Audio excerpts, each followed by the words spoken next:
Welcome to our series, the Bhagavad Gita for All. Namaskar. Chapter 11, Viśhwarūp Darśhan Yog.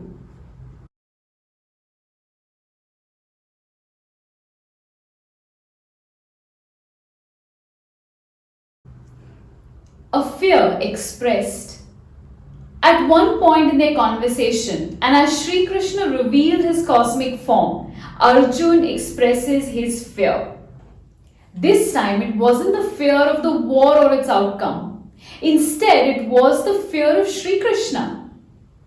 Let's try to analyze why Arjun would fear his own cousin, who in all form has been nothing but rock-solid support to him in this time of distress. When authority interfuses any relationship, a sense of formality is brought on. This formality creates a kind of a guard. One tends to operate from behind this guard in order to keep respect for the authority in place. Now apply this logic to Shree Krishna and Arjun.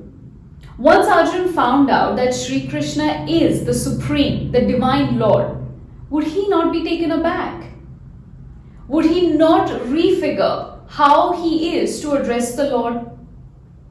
When you interact with someone as a friend, as an equal, you are more open, more loving, more real.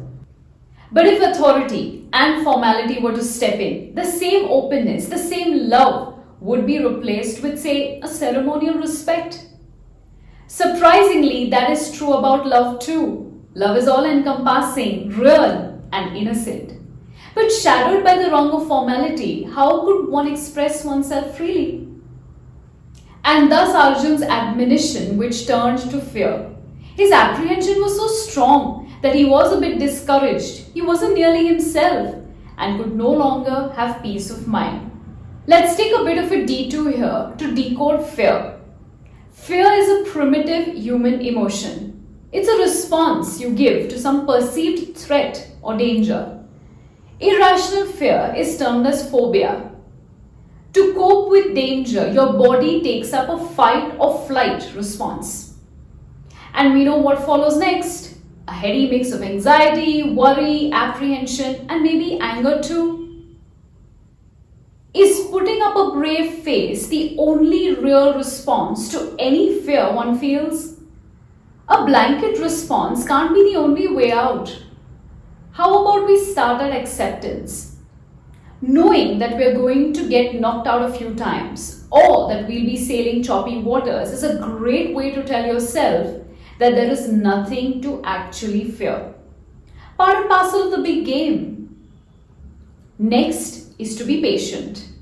There's nothing good coming out of an emotional overdrive. Things will only get worse. There will be unpleasantness, but guess what? Nothing lasts forever. What more? Well, how about a little attention to how you respond? This is the area we tend to overlook.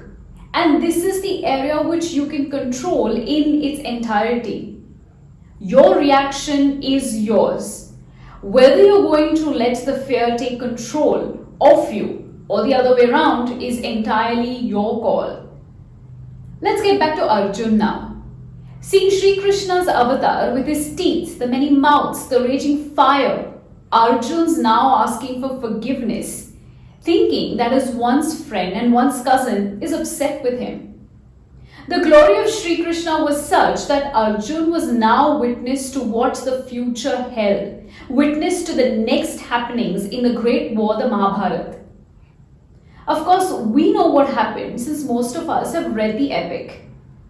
But at that point, in the midst of the war, in between the two armies, Arjun stood and was contemplating his next course of action. Clearly, anyone would be anxious. Shree Krishna's divine form showed Arjun what was to happen next. All the sons of Dhritarashtra, the allied kings and stalwarts such as Bhishma, Dronacharya and Karna, generals fighting the war, all were consumed by Shree Krishna, the mighty force. Their heads were smashed between his teeth. What would go through your mind seeing a visual of a turn of events as such? Arjun discerned noble warriors and kings approaching what could be termed as their imminent death. And why? Well, because they fought from the side of unrighteous. Arjun compares their journey to a river that flows rapidly to join the ocean, or how moths rush with great speed into blazing fire only to perish. A visual similar to Icarus, the mythical Greek character who flew too close to the sun. Dhanyavad.